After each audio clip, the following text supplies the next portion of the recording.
Thank you so much. परिचय के मोहताज नहीं है और हिंदुस्तान टाइम्स की लीडरशिप समिट में 100वें साल में इस मंच पे आके आपने हम सब लोगों को जो मौका दिया है आपसे सवाल जवाब करने का, कुछ बातें पूछने का, कुछ बातें जानने का, उसके लिए बहुत बहुत धन्यवाद। चुनाव के बीच से समय निकाला अखिलेश जी आपने, इसके लिए ज्यादा धन्यवाद। मैं आपका धन्यवाद देता हूं और जब 100 साल पूरे हो रहे हैं उस समय मुझे बोलने का मौका दे रहे हैं, इसके लिए मैं आपका और हिंदुस्तान अखबार के सभी परिवार के सदस्यों का बहुत बहुत धन्यवाद देना चाहता हूं। मुझे पता लगा कि बहुत पुराना संबंध है इस अखबार के साथ अखिलेश यादव का। अखिलेश यादव ने अपने स्कूल के बाद या कॉलेज के बाद कुछ समय गुजारा है, इंटर्नशिप वगैरह की है। क्या किस्सा था, वहीं से शुरू करना चाहता हूं मैं। ये तो बड़ा मुश्किल में मुझे फंसा दिया, क्योंकि कार्यक्रम हिंदुस्तान टाइम्स का है। कभी कभी मुझे डर ये लगता है कि जो नाम बदलने वाले लोग हैं कहीं हिंदुस्तान टाइम्स का नाम न बदल दें, क्योंकि हिंदुस्तान से वो परहेज रखते हैं, टाइम्स से भी थोड़ा बहुत दूरी रखते हैं। मेरी इंटर्नशिप, क्योंकि इसी ग्रुप का जो दूसरा कारोबार है और जिस समस्या से न केवल दिल्ली बल्कि दुनिया इस बात को सोच रही कि आखिरकार कैसे परिवर्तन लाया जाए, मैं वेम ऑर्गेनिक्स में जो इन्वायरमेंटल डिपार्टमेंट था उसमें इंटर्नशिप इंजीनियरिंग के बाद कुछ समय मैंने गुजारा था। और दिल्ली जैसे शहर में जो आजकल बड़ी समस्या है वो है आपके कि आपको सांस लेने के लिए बिल्कुल साफ सुथरी हवा कैसे मिले। तब ऐसी दिक्कत थी? उस समय क्या था, क्योंकि मैं इंजीनियरिंग के बाद गया था, क्योंकि हर इंजीनियरिंग कोर्स के बाद इंटर्नशिप कोर्स चाहिए होता है, आपको सर्टिफिकेट चाहिए होता है आगे की पढ़ाई के लिए। इसलिए मैं एनवायरमेंट डिपार्टमेंट में कुछ दिन वक्त गुजारा। लेकिन अब मैं राजनीति में हूं और राजनीति में जो पॉल्यूशन फैला हुआ है उसको सफाई कर रहा हूं। उत्तर प्रदेश से शुरू किया है, जहां उत्तर प्रदेश में Bharatiya Janata party double engine की बात कर रही थी। इंजन तो पहले ही टकरा रहे थे, अब उनके नारे भी टकरा रहे हैं। उनके नारों को भी कोई स्वीकार नहीं करना चाहता है। जो नारा कभी अंग्रेजों ने दिया था, डिवाइड एंड रूल, वो हिंदी में बोल रहे हैं, बांटो या काटो। अब उन्हीं की पार्टी के लोग उससे किनारा कर रहे हैं।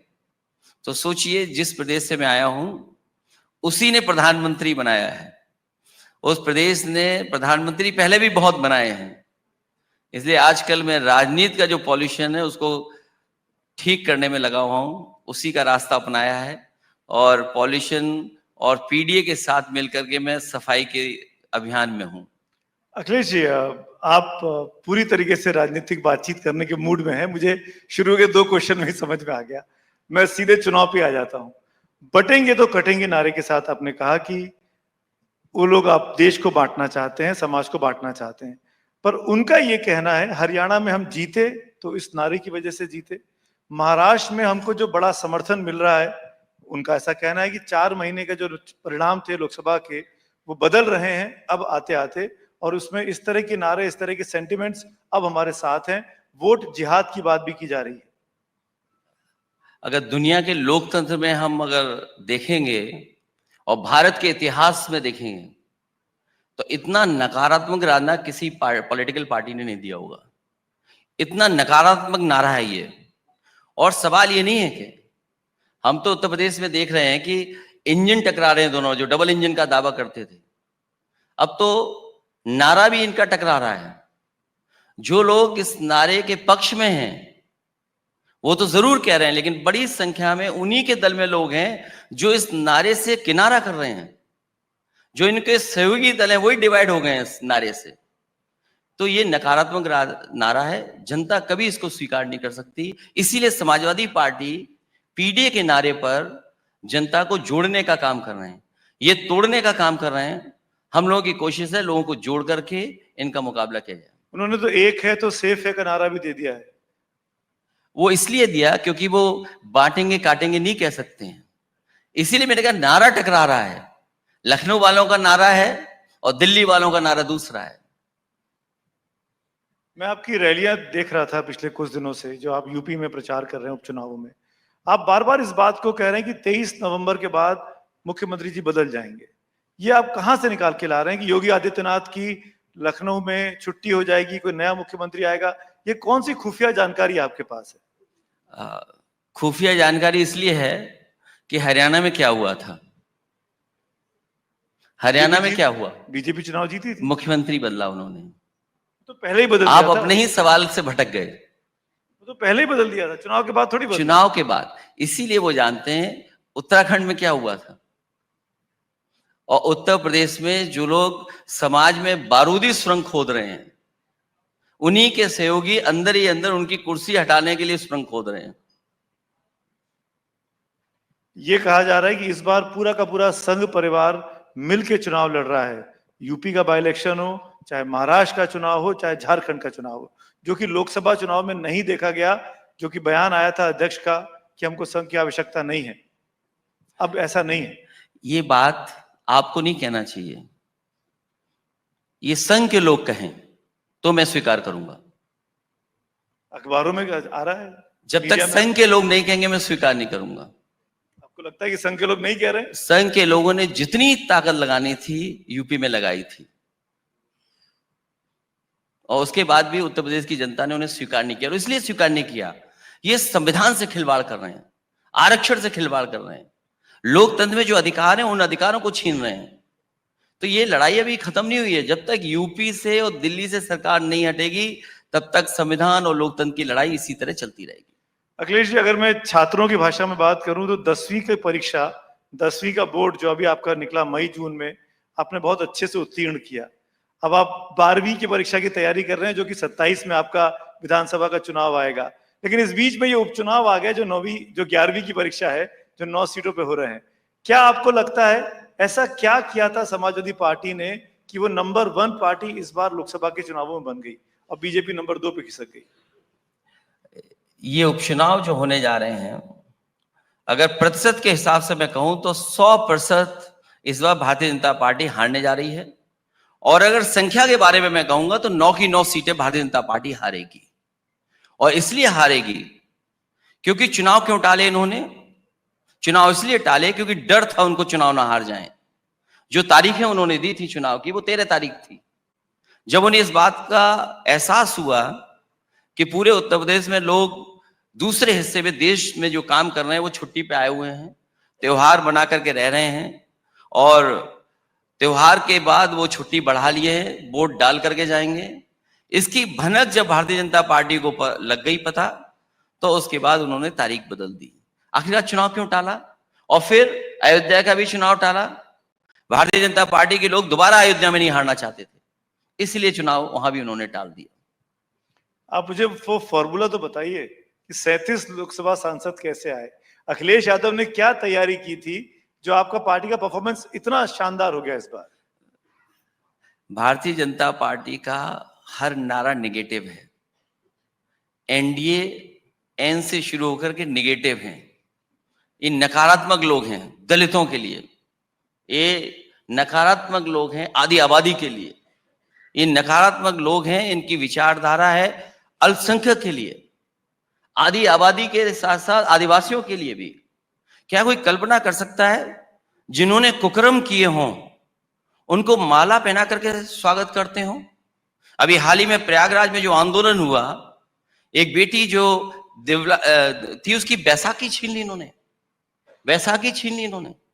और फिर बीएचयू जैसी प्रेस्टिजियस यूनिवर्सिटी में वहां पे जो घटना हुई है उसमें सभी भारतीय जनता पार्टी के लोग हैं और भारतीय जनता पार्टी के लोग उनका सम्मान कर रहे हैं। ये नकारात्मक से भरे हुए लोग हैं, इनकी सोच नकारात्मक, इसलिए वो हारे हैं। पीडीए का जो नारा था वो एनडीए को हराने के लिए पर्याप्त था। पीडीए पॉजिटिव पॉलिटिक्स का नारा है, पीडीए जोड़ने का नारा है, पीडीए आदि आबादी को हक और सम्मान दिलाने का नारा है, पीडीए सामाजिक और आर्थिक रूप से जो पिछड़ गए उनको बराबर लाने का नारा है। अगर पीडीए सबको जोड़ने का नारा है तो अखिलेश यादव महाराष्ट्र में क्यों इंडिया ब्लॉक के अगेंस्ट में अपने कैंडिडेट को खड़ा कर रहे हैं? वहां एमवीए के साथ आप क्यों नहीं है? समाजवादी पार्टी ने गठबंधन के साथ रहने के लिए कुछ सीटों की चर्चा की थी। हम उन्हीं सीटों पर लड़ रहे हैं जिन सीटों पर समाजवादी पार्टी का संगठन है और समाजवादी पार्टी का प्रत्याशी मजबूती से लड़ रहा है। लोग बाग ये भी कह रहे हैं कि आप उन्हीं सीटों पे लड़ रहे हैं जहां पे असदुद्दीन ओवैसी की पार्टी लड़ रही है, जहां पर वो मजबूत है, आप उनको कमजोर करने का है। किसका क्या है नजरिया देखने का? हमारे एमएलए पहले से हैं वहां। समाजवादी पार्टी का जिन जिन विधानसभाओं में पहले से संगठन था या पहले से हमारे वोट थे, उसी विधानसभा में चुनाव हम लोग लड़ रहे हैं। पर अखिलेश जी, इससे महायुति को, बीजेपी को फायदा नहीं हो जाएगा? आप इंडिया ब्लॉक की पार्टियां आपस में लड़ रहे हैं, एंटी बीजेपी वोट्स आपस में डिवाइड हो रहे हैं, ओवैसी साहब, Samajwadi party, India block, MBA.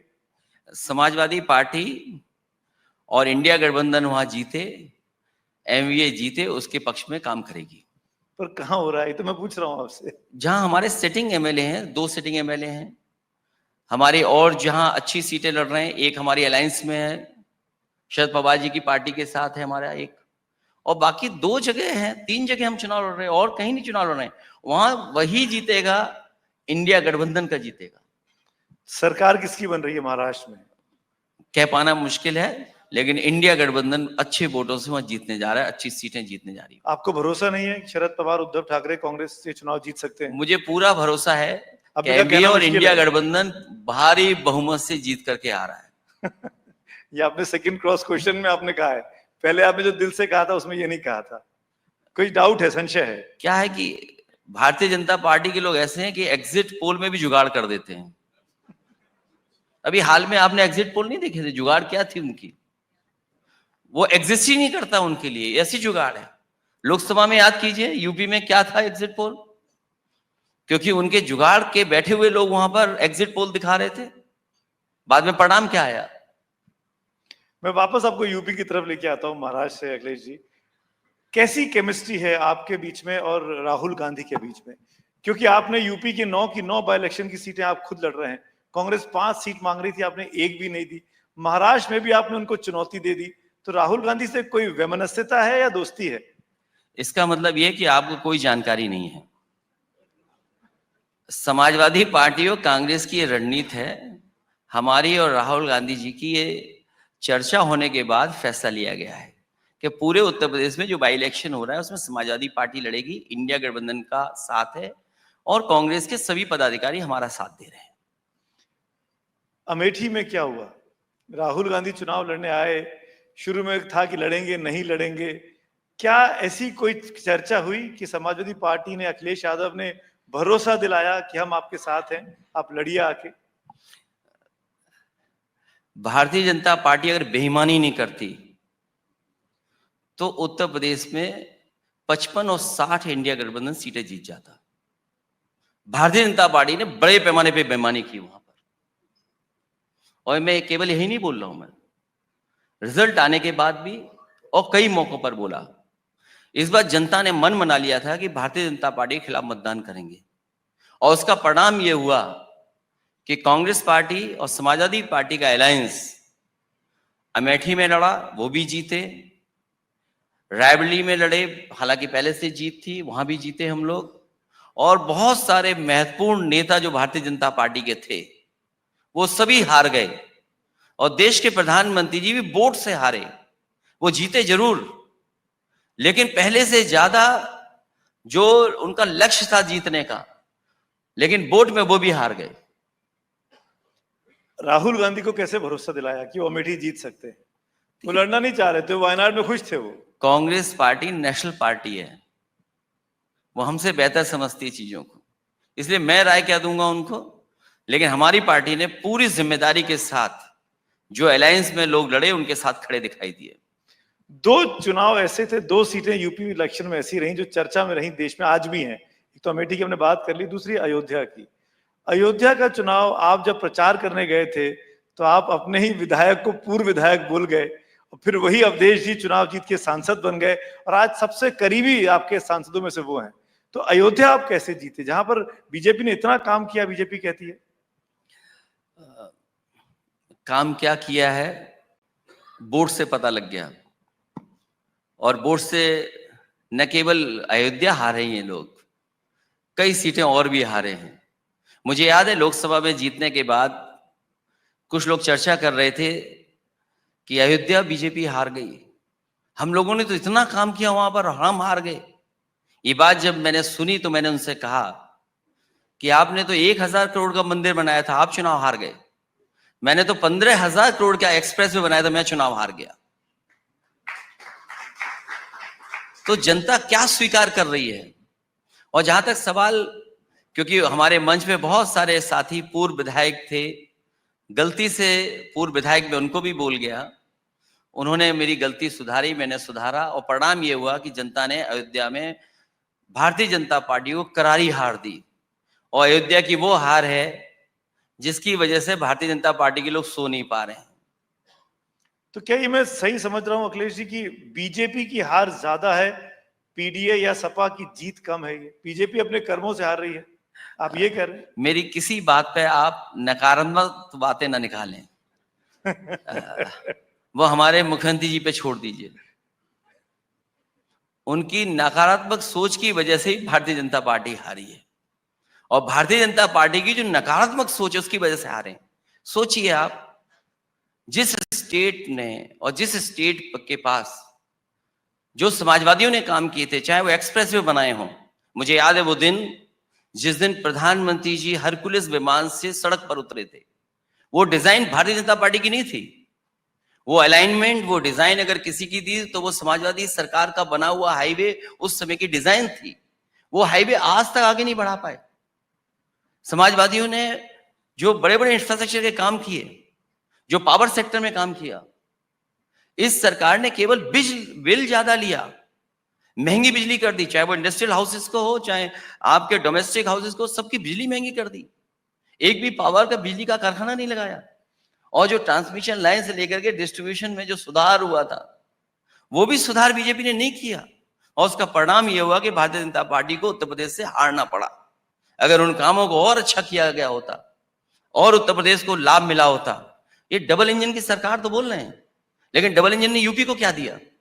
आप बताइए। देश में दिल्ली वाले दावा करते हैं कि हम एक्सप्रेस भी बना रहे हैं, जिस उत्तर प्रदेश ने भारतीय जनता पार्टी की 2-2 बार सरकार बनाई। अगर एनएचआई ने एक भी एक्सप्रेस वे उत्तर प्रदेश को दिया हो तो बता दो। ये सीमाओं की सुरक्षा की बात करते हैं। मुझे याद है जब चीन से सवाल उठा था, उस समय समाजवादी पार्टी का सुझाव था कि सीमा को जोड़ने वाला जो सबसे पुराना हाईवे है, जो ग्वालियर से लेकर के लिपू लेक को जोड़ता है, हम लोगों ने 6 लेन मांगा था, स्वीकृत 4 लेन हुआ, बन रहा है डबल लेन पेव शोल्डर। कहते हैं कि हमारे पास बजट नहीं है। और प्रदेशों में आपके पास एक्सप्रेसवे बनाने का बजट है, लेकिन दिल्ली की सरकार ने, जहां से प्रधानमंत्री जी चुने जाते हैं, वहां एक भी एक्सप्रेसवे अगर एनएचआई ने दिया हो तो मुझे बताइए आप। एक नया एम्स दिया हो तो बता दें हमें। कोई नया मैनेजमेंट का कॉलेज दिया हो, आईएम दिया हो तो बता दें। आप जो सेंट्रल यूनिवर्सिटीज हैं, जो प्राइमरी इंस्टीट्यूशंस हैं, अगर उत्तर प्रदेश को 10 साल में कुछ दिया हो तो बता दें। तो जब आप दोगे नहीं और डबल इंजन की बात कहोगे, अच्छे दिन आएंगे। 15 लाख दे लिए, दिए नहीं आपने। आपने जो एमएसपी की बात की वो दी नहीं आपने। आपने जो किसानों की आय दोगुनी थी वो दिया नहीं आपने। नौकरी को लेकर के सोचिए, कोई कल्पना कर सकता है कि हर पेपर लीक आउट हो जाए वहां पर? 2 करोड़ से ज्यादा बच्चे, परिवार के लोग सफर किए हैं। अभी आप क्वेश्चन पेपर बदल रहे हैं। आपने कहा कि भर्ती करेंगे पुलिस की, 30% बच्चे आ नहीं पाए।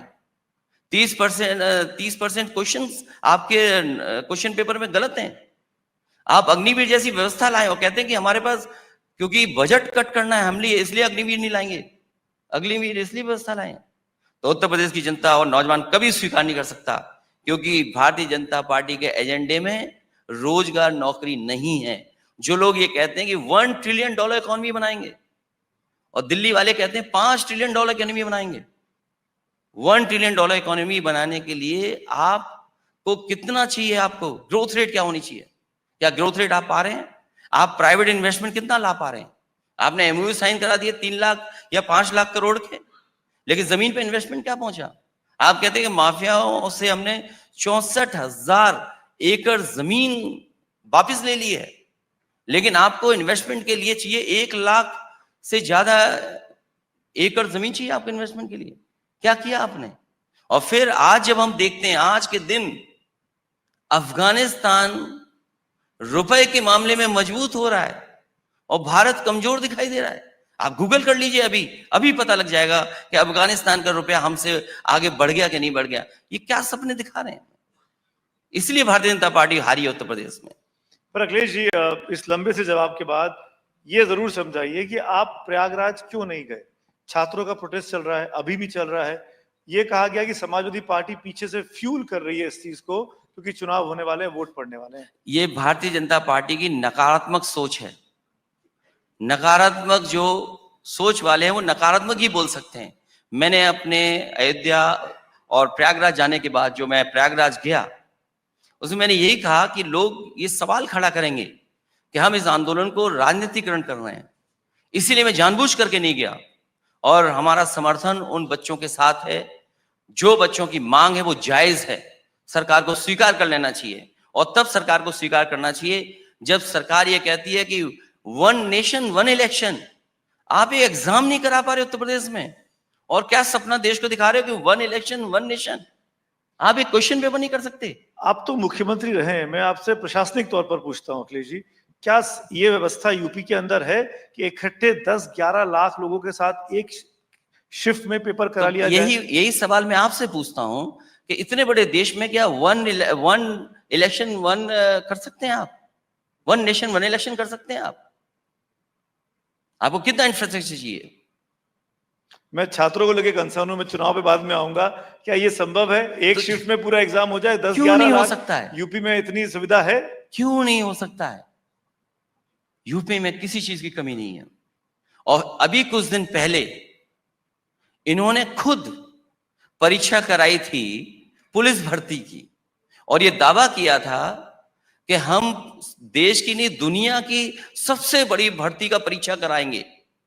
तो जितने बच्चों की आप संख्या बता रहे हैं वो आधी भी नहीं है। 40 लाख बच्चे कुछ बैठे थे एग्जामिनेशन में, पुलिस भर्ती में 40 लाख बच्चे बैठे थे। और एक दिन में कितने बैठे होंगे? 20 लाख।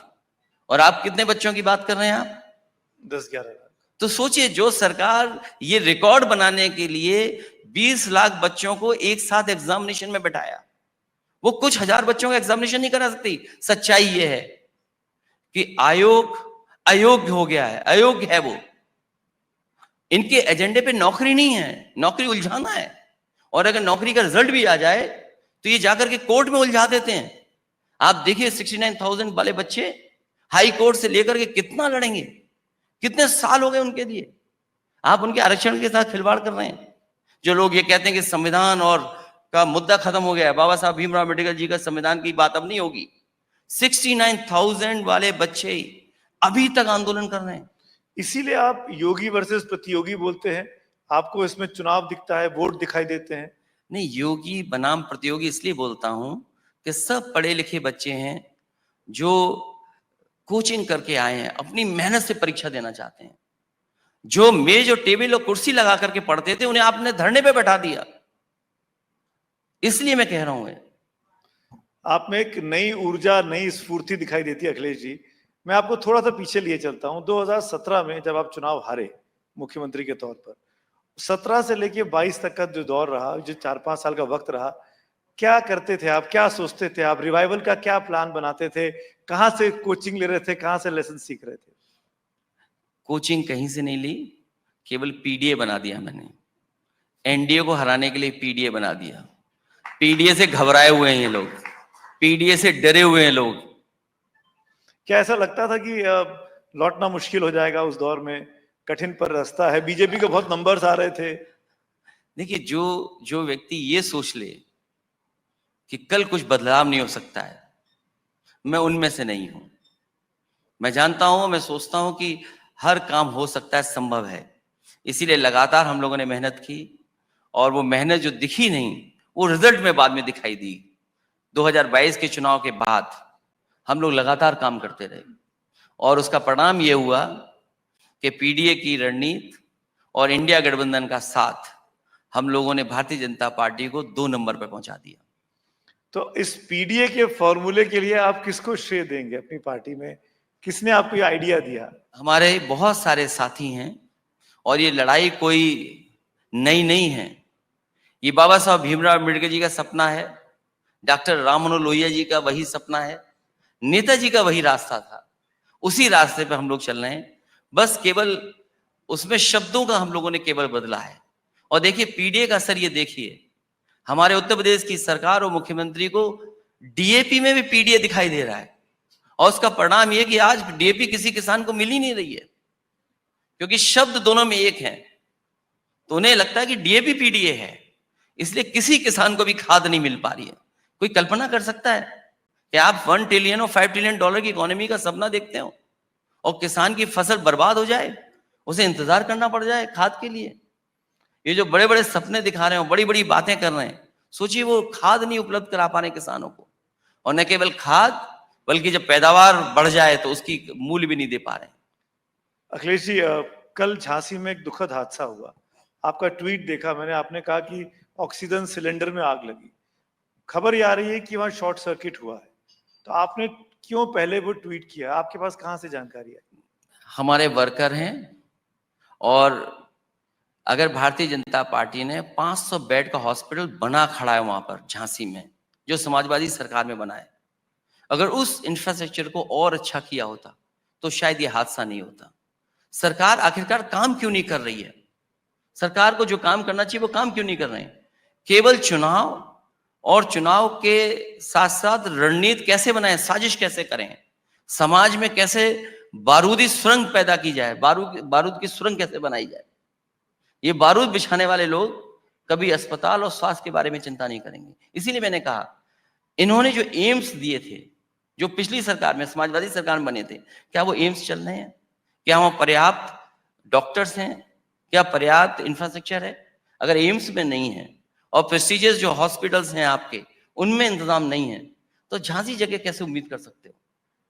ये सरकार की नाकामी है। ये 10 साल की जो सरकार है दिल्ली की और यूपी की जो सरकार चल रही है, आखिर इनके पास जवाब क्या है? गोरखपुर में भी यही हादसा हुआ था, अगर आपको याद हो, ऑक्सीजन की वजह से न जाने कितने बच्चों की जान चली गई थी, और अब झांसी में ये घटना हुई है। ये संख्या तो कम बता रहे हैं, जब कभी भी जांच होगी, जब कभी आंकड़े सामने आएंगे, इससे ज्यादा संख्या में बच्चे आपको पता लगेंगे जिनकी जान गई है। बहुत ही दुखद और बहुत ही अफसोसजनक घटना जो कुछ हुआ बच्चों के साथ कल। लेकिन एक चीज और अखिलेश जी, जो इल्जाम आप पे बहुत लगता है कि आप बहुत परिवारवादी हैं, आपको अपने परिवार के बाहर कुछ दिखता ही नहीं है। अभी भी आप उपचुनाव में जो अपनी सीट खाली की, वहां से अपने भाई को लड़वा दिया, कजिन को आपने। नहीं, परिवार इसलिए दिखाई देता है कि परिवार संघर्ष में है, हम कोई सत्ता में नहीं है, और हमारे सामने ये था कि जीत हमारे लिए सबसे बड़ी बात है। इसलिए जो फैसला मुझे लेना था मैंने लिया, और उसका परिणाम ये है कि जनता ने स्वीकार किया और पूरे परिवार को जिता करके भेज दिया। मैं तो कहता हूं, बीजेपी को कौन रोक रहा है अपने परिवार को न लड़ाएं? क्या उनके परिवार के लोग नहीं है? लेकिन कई बार बहुत से लोगों को उनके परिवार दिखाई नहीं देते। उनकी ये पार्टी में भी बहुत परिवारवादी लोग बैठे हुए हैं। क्या उत्तर प्रदेश के मुख्यमंत्री जी जो हैं, वो अपने परिवार की वजह से नहीं है क्या? क्या वो उनके परिवार की वजह से वो राजनीति में नहीं है? अगर परिवार वाला सिद्धांत उत्तर प्रदेश में सबसे पहले लोकसभा में पहुंचने का कोई लागू किया है, तो शायद बीजेपी याद करे कि उन्होंने भी ऐसे फैसले लिए हैं। उपचुनाव में भी जितने आपके प्रत्याशी हैं वो किसी की पत्नी है, किसी के साथ हैं, ये ऐसा क्यों किया? प्रत्याशी नहीं थे क्या आपके पास? और बीजेपी में भी यही है, बहुत सारे परिवारवादी लोग ही चुनाव लड़ते हैं उनके। अगर मैं आपसे ये पूछूं 2027 में आप अपना मुकाबला किससे देखना चाहेंगे? आपके सामने कौन हो? योगी आदित्यनाथ ही हो, केशव प्रसाद मौर्य हो, या कोई तीसरा शख्स आपके दिमाग में? हालांकि वो ऑफर खत्म कर दिया मैंने यूपी का। मैंने ऑफर दिया था, उत्तर प्रदेश की जनता 2027 में बड़ा परिवर्तन करेगी। सामने कोई भी हो, परिवर्तन उत्तर प्रदेश में होगा, क्योंकि जो काम समाजवादियों ने किए थे या उस सरकार में हुए थे, उसका मुकाबला आज भी सरकार नहीं कर पा रही है। आखिर में एक आध रैपिड फायर क्वेश्चन पूछता हूँ, कुछ ही सेकंड्स बाकी है।